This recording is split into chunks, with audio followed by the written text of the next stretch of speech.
எங்கே வெள்ளிக்கிழமை இல்லையா? சரி. தேப்போ மீனாட்சி சுந்தரனார். இப்போ 1901 தான் பிறந்திருக்காரு. 1980 வரைக்கும் வாழ்ந்திருக்கார். 2023 சென்னை உயர்நீதிமன்றத்தில் வழக்குரைஞராக இருக்கார் ஆயிருக்காரு. அப்போ தான் முதல்ல 22 வயசில் என்ன ஆயிடுச்சு, உயர்நீதிமன்றத்தில் அட்வொகேட் ஆகிட்டார். 16 ஹரிஜனங்களுக்கு இரவு பள்ளிக்கூடம் நடத்துகிறார். ஹரிஜனங்களுக்கு இரவு பள்ளிக்கூடம். ஹரிஜனம் ஹரினா கடவுள், கடவுளோட குழந்தைகள் அப்படின்னு அர்த்தம். யாரை சொல்கிறாங்க ஹரிஜனன்னு? ரொம்ப பிற்படுத்தப்பட்ட மக்கள் இருக்காங்களே அவங்கள தான் ஹரிஜனங்கள் அப்படின்னு சொல்லி காந்தியடிகள் கூட 23 நூல்லாம் வெளியிடுவார் ஹரிஜனம். அதுக்காக அப்புறம் ஹரிஜனன்னு சொல்லிட்டு மக்கள் எல்லோரும் நம்ம சமம், கடவுளோட குழந்தைகள், பாகுபாடு காட்டக்கூடாது. ஏன்னா ரொம்ப கேவலமாக நடத்துகிறானுங்க சமூகத்தில், அப்படிலாம் பாகுபாடு காட்டக்கூடாதுன்னு சொல்லிட்டு அவர் சொல்லுவார். 1932 மூன்றாவது வட்டமேஜை மாநாடு நடக்கும்ல, அதுக்கு முன்னாடி அம்பேத்கர் போய் அவருக்கு புரிய வைப்பார் இடஒதுக்கீடு கேட்குறதுக்காக. ஜெயிலில் போய் 3ஆம் ஒப்பந்தம் பார்த்தோம் இல்லையா, அதெல்லாம் ஹரிஜனம் அப்படின்னு சொல்லி அந்த ஹரிஜனங்களுக்காக புத்தகம்லாம் வெளியிடுவார்.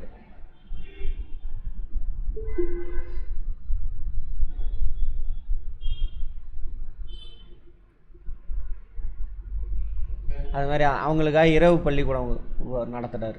ஏன்னா அப்பயும் படிக்க விடமானங்கிறானுங்க. கீழே படிக்க போயிட்டானா என்ன ஆகும், ராமநாத் மட்டும்தான் படித்தான். அப்புறம் அவனுங்களை வச்சு அப்புறம் இங்கிலீஷ்காரன் வந்தோடனே கொஞ்சம் ஜமீன்தார் அவங்க வசதி இருக்கிற போய் படிக்க ஆரம்பிக்கிறான். ஜமீன்தார் வைசியர்கள் வியாபாரம் செய்கிறான்ல அவன்கிட்ட, ஏன்னா அவனுக்கு பணம் இருக்குது நேரம் இருக்குது போய் படிக்கிறான். இவனுங்களை படிக்க விடமானங்கிறானுங்க. ஆனால் போயிட்டாக்க யார் வேலை செய்கிறது காட்டில்? பழைய இந்த 80களில் வந்த படம்லாம் பார்த்தீங்கன்னா தெரியும். ஒரு ஜோக்கு கூட வரும் பாருங்க, கவுண்டமணி அவன் பிள்ளைய கூட்டிகிட்டு போவான் ஸ்கூலுக்கு, சரியா? ஒரு ஐயர் வருவான், வந்துட்டு எங்கடா கூப்பிட்டு போகிற அப்படின்னு அவன் பேரை சொல்லுவான், சுப்பா கருப்பான்னு சொல்லிட்டு. டேய் சுப்பா எங்கடா கூப்பிட்டு போகிற? என் பையனை பள்ளிக்கூடத்துக்கு கூப்பிட்டு போகிறான். நீ பள்ளிக்கூடத்துக்கு போனா யாரா வெட்டியாக வேலை பார்க்குறது? வெட்டியானா என்ன அர்த்தம்? குணங்கள்லாம் பதைக்கிறாங்களே செத்து போகணும், அதான் வெட்டியா வேலை. அதை எரிக்கிறவங்க வெட்டியா வேலை யாரா பார்க்குறது அம்மாவான். கொஞ்ச நாளைக்கு நீயும் உன் பையனும் போய் பாருங்க அப்படின்னு கூப்பிட்டு போவான். அதெல்லாம் சமூகத்தில் இருந்த அந்த மாதிரி மோசமான 80களில் வந்த படத்துலேயே இருக்குது பாருங்கள். அப்போ வரைக்கும் இருந்து இன்னும் நிறைய கிராமங்களில் இருக்குது. தமிழ்நாட்டில் உடச்சி கொண்டுட்டு வந்துட்டாங்க. அதனால தான் படிக்க அனுப்புறது சிட்டிக்கு. இன்னும் வட இந்தியாவில் இன்னும் அதெல்லாம் மாறலை, அப்படியே இருக்குது. வட இந்தியாலாம் இன்னும் மாறலை, அப்படியே இருக்குது. சரி, அதனால் அவங்களுக்கு இரவு பள்ளிக்கூடம் நடத்துகிறார். காலையில் வேலைக்கு போயிடுவாங்க, ஏன்னா விடமாட்டேங்கிறான். வேலைக்கு போனால் தான் அவனுக்கு சாப்பாடு கிடைக்கும். எல்லாம் படி அளக்க மாட்டான்னு சொல்லுவாங்க, படி அளக்கிறம்பாங்க. வேலைக்கு போனால் தான் ஜமீன்தார் அவனுக்கு சாப்பாடு கொடுப்பான், அந்த மாதிரி. ஸோ வேலைக்கு போயிட்டு வா, நைட்டில் வந்து படி அப்படின்னு ஆரம்பிக்கிறாரு. அப்படியே அது படிங்கடா அப்படின்னு சொல்லிட்டு. அடுத்து 1925 அலுமினிய தொழிலாளர் சங்க தலைவராக மாறுறாரு. அலுமினிய தொழிலாளர், அலுமினியம் எங்கே இருக்குது? நம்ம சேலத்தில் தான் இருக்குது. மால்கோலா இருக்குல்ல, அது அங்கே ஏதோ ஒரு சங்கம் இருந்திருக்கு, கார்பரேட் நடத்திக்கிட்டு இருந்திருப்பான். அங்கே பிரச்சனை இருந்திருக்கும், அந்த சங்கத்துக்கு தலைவராக வராரு. அந்த மாதிரி யார்? தேப்போ மீனாட்சி சுந்தரனார். அவர் நிறைய விஷயம் இருக்குது. வேதாந்தா சங்கத்து தலைவராக வர்றார் 36. 1947 பாண்டிச்சேரியில் பள்ளி ஒன்றை நிறுவுறாரு. பாண்டிச்சேரி பள்ளி எப்போ? 47. எந்த வருஷம்னு பார்த்துக்கோங்க. 44 to 46 அண்ணாமலை பல்கலைக்கழகத்தினுடைய தமிழ் பேராசிரியராக இருந்திருக்காரு. ஒரு தனியார் பல்கலைக்கழகம்னா இந்தியாவிலே முதல் பல்கலைக்கழகம் அது அண்ணாமலை பல்கலைக்கழகம் தான். 1958 இதன் துறை தலைவராகவே மாறுறாரு. 58 மொழியியல் உயராய்வு மையமாக மாற்றுறாரு. மொழியியல் துறை, சரியா? உயராய்வு மையம்னா PhD இதெல்லாம் கொண்டுட்டு வந்து மாற்றுறாரு. 1961 சிக்காகோ பல்கலைக்கழகத்தில் தமிழ் கல்வி. யாரை பற்றி பார்த்துட்டு வரோம்? தேப்போ மீனாட்சி சுந்தரனார். அவரை மனசில் வச்சுட்டே கேட்டுட்டு வாங்க. சிக்காகோ பல்கலைக்கழகத்தில் தமிழ் கல்வி தொடங்கிய பொழுது அங்கே தமிழ் பேராசிரியராக அங்கே போய் பண்ணியிருக்கார். சிக்காகோ எங்கே? Chicago America. அங்கே போய் உரையாற்றினதை பெருசாக பேசிகிட்டு இருக்கானுங்க இன்னமும். ஏன்னா அவங்களோட கைக்கூலி அவர் யார்? விவேகானந்தர். அவனுங்களை யாரெல்லாம் கைக்கூலியாக இருக்குன்னா அவனை பயங்கரமாக பெருசாக்கிடுவானுங்க. ஒன்றுமே இருக்காது, பயங்கரமாக ஆக்கிடுவானுங்க. அங்கேயே போய் பணியாற்றிருக்காரு. யார் இவர்? இவர் அவங்களுக்கு கைக்கூலியாக இருந்தால் இந்நேரம் பூரா பயங்கரமாக போட்டிட்டு பானுங்க. இவர் யார்? அடித்தட்டு மக்களுக்காக ஒர்க் பண்ணுறாரு. எவன்லாம் கஷ்டப்படுறானோ அவனுக்காக ஒர்க் பண்ணுறாரு. அப்போ அவனை திருடனா மாற்றிடுவானுங்க, இல்லை ஃபேமஸ் ஆகக்கூடாமல் பண்ணிடுவானுங்க. அப்படி தான் இங்கே ஒரு தலைவரை திருடனாவே ஆக்கி விட்டானுங்க. பேர் எந்த சமூகத்துக்காக அவர் ஒர்க் பண்ணாரோ அந்த சமூக மக்களே திருடனே எழுதுறான் அவரை. என்னடான்னு போய் வரலாறு படித்து பார்த்தா யார் யாரெல்லாம் ஒடுக்கப்பட்ட மக்கள், யார் பெண்களாக இருக்கட்டும், வயசானவங்களாக இருக்கட்டும், ஜாதி அடிப்படையில் தாழ்த்தப்பட்டவங்களாக இருக்கட்டும், அவங்களுக்காகவே ஒர்க் பண்ணான் அந்த ஆள். அதனால தான் தமிழ்நாடு இப்படி மாறி இருக்கு. யாரை சொல்கிறேன்னு தெரியும்னு நினைக்கிறேன் அவங்களுக்கு. அவர் கைக்குள்ளேயே இருந்தவர் ஒருத்தர், ஒன்றுமே இல்லை, அவர் ஒன்றுமே பண்ணல. என்னடா பண்ணார்னா ஒன்றுமே இருக்காது, ஏதாவது ஒன்று ரெண்டு சொல்லலாம், அவ்வளோதான். அவர் பார்த்தா பயங்கரமான தலைவர், புரட்சி தலைவர், அப்படி இப்படிம்பானுங்க. போய் பார்த்தோம்னா ஒன்றுமே இருக்காது. என்னடா சத்துணவு போட்டாருப்பானுங்க, அவ்வளோதான். என்னடா பண்ணார்? சத்துணவு போட்டாருங்க. என்னடா பண்ணார்? கடைசி வரைக்கும் அதை ஒன்றா தான் சொல்ல முடியும், வேறு ஒன்றுமே சொல்கிறதுக்கெலாம் ஒன்றுமே இல்லை. இந்த ஆள் பார்த்தீங்கன்னா ஏகப்பட்ட லிஸ்ட்டு. பெண்களுக்கு சொத்தில் பங்கு, பஸ்ஸில் அரசு உடைமையாக்கினது, எல்லா கிராமத்துக்கும் மின்சாரம் கொண்டு போய் போகணும், எல்லாமே அவர் கொண்டு வந்தால் தான். எல்லா கிராமத்துலேயும் ரேஷன் கடை, இதெல்லாம் அந்த ஆள் தான் கொண்டு வந்திருப்பான். அவனை திருடங்கிறான். என்னடான்னு பார்த்தா இந்த அடித்தட்டு மக்களுக்கு அந்த ஆள் ஒர்க் பண்ணியிருக்கிறான். அதுதான் யாரை சொல்கிறேன்னு தெரியுதா? கருணாநிதி அந்த மாதிரி. ஸோ இவர் ஏன் ஃபேமஸ் ஆகலை அப்படின்னா இதுதான். அங்கே போய் யூனிவர்சிட்டியில் என்ன இருக்கார்? ப்ரொஃபஸராகவே ஆகிட்டார். தெரியல, அவனுக்கு தெரியல.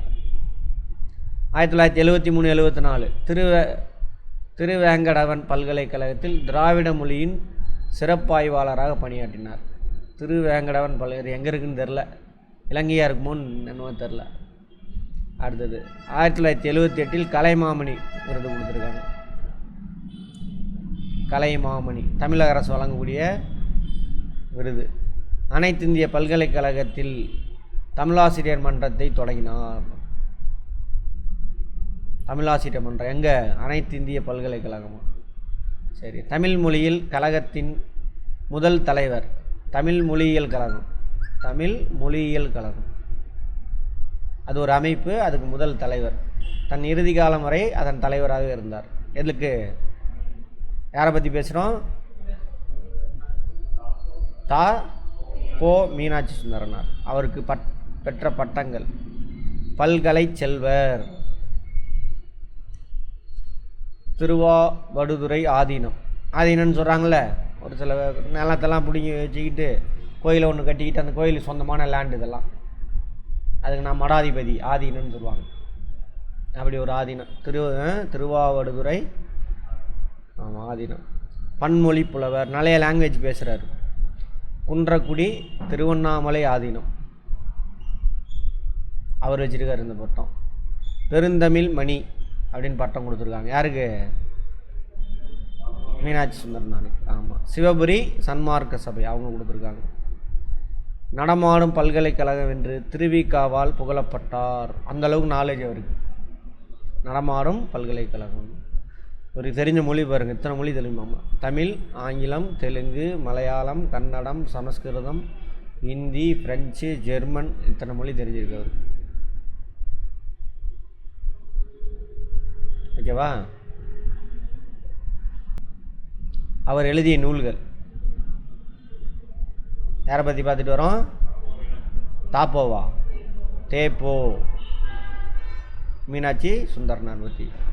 வள்ளுவரும் மகளிரும். திருக்குறளில் வள்ளுவர் மகளிரை பற்றி எப்படிலாம் எழுதியிருக்காரு, அதை பற்றின ஒரு ஆய்வு நூல். அன்புமுடி, அது என்னன்னு தெரியல, அதை பற்றினு. கால்டுவெல் ஒப்பிலக்கணம், அடிச்சொற்கள். ஒப்பிலக்கணம் எழுதுனாங்களா? யாருக்கு, எந்த மொழிக்கு ஒப்பிலக்கணம் எழுதுனாங்க? தமிழ், திராவிட மொழிகளுக்கு. திராவிட மொழிக்கான ஒப்பிலக்கணம் எழுதியிருப்பார். அதில் அடிச்சொல் எல்லாமே வேறு சொல்லலாம் தமிழில் இருந்தால் வந்திருக்கு அப்படின்னு அதை மட்டும் எடுத்து இவர் தனியார் நூல் வெளியிட்டார். மனோதத்துவ சாஸ்திரம், சைக்காலஜி பற்றி எழுதுகிறார். தமிழா நினைத்து பார். இப்போ வேணும், இப்போ உள்ள தமிழர்கள்லாம் நினச்சி பார்க்கணும். ஏதோ பைக்கு வந்துருச்சு அது வந்துருச்சுன்னு கூத்தாடி பின்னாடி சுற்றிக்கிட்டு இருக்கிறானுங்க. சமூக வரலாறு போய் படிங்க தயவு செஞ்சு, சரியா? ஆமாம். நீங்களும் சுவையுங்கள் அப்படின்னு சொல்லிட்டு ஏதோ ஒரு நூலை பற்றி எழுதியிருக்காரு. வள்ளுவர் கண்ட நாடும் காமமுமா, காமம். பிறந்தது எப்படியோ காணல் வரி, அது ஒரு நூல் இவர் எழுதியிருக்காரு. சமண தமிழ் இலக்கிய வரலாறு, மீனாட்சி சுந்தரனார் பார்த்துக்கிட்டு இருக்கோம். அவர் எழுதின நூல்கள் இதெல்லாம். கல்வி சிந்தனைகள், எவ்வளோ நூல் எழுதியிருக்காரு பாருங்க. தமிழ் மனம், தமிழும் பிற பண்பாடும் ஒப்பிட்டு எழுதுகிறார். நம்ம உயர்ந்த பண்பாடு நடுவில் வந்து தான் கெடுத்து விட்டானுங்க. ஜாதியெல்லாம் கொடுமையான விஷயம், அதெல்லாம் கொண்டு வந்து புதுத்தனதே யார்? இந்த வடக்கன்ஸ். வாழும் கலை, தமிழ் மொழி வரலாறு, மொழியியல் விளையாட்டுக்கள், 10 பாட்டு ஆய்வு. 10 பாட்டு எது? சங்ககால இலக்கியங்கள், ஆங்கில நூல்கள். அதில் மட்டும் இல்லாமல் ஆங்கிலத்தில் எழுதியிருக்கிறார். A history of Tamil language, A history of Tamil literature, philosophy of Thiruvalluvar. அவர் சிந்தனைகள் என்ன சொல்கிறாரு? கோட்பாடு, philosophy-னா.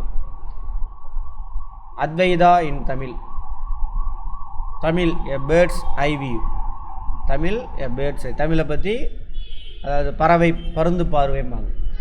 பருந்து பார்வைன்னா என்ன தெரியுமா? பேர்ட்ஸ் வீனா மேலே பருந்து பறக்குதா, எல்லாமே தெரியும், மேலே இருந்து பார்க்குறது. அது இங்கிலீஷில் அந்த ஒரு வார்த்தை யூஸ் பண்ணுவாங்க. இதெல்லாம் யாரோடது?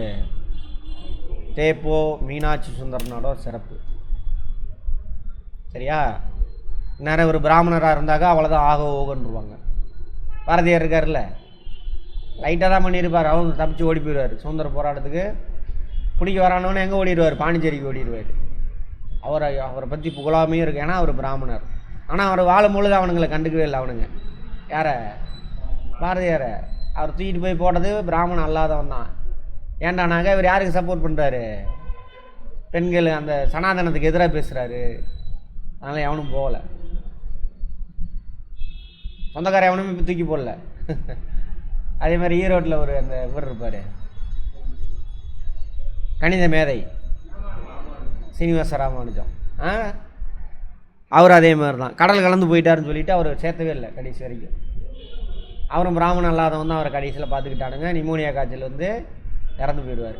இன்றைக்கி எங்கள் ஆள் பிராமண மூலகாரன்னு அவனுங்கெல்லாம் பிடிச்சி தங்கிட்டு இருக்கிறானுங்க. அந்தளவுக்கு மோசமான பிறவிங்க அவனுங்க, இந்த சங்கிமங்கி குரூப்பு. சரியா? சரி.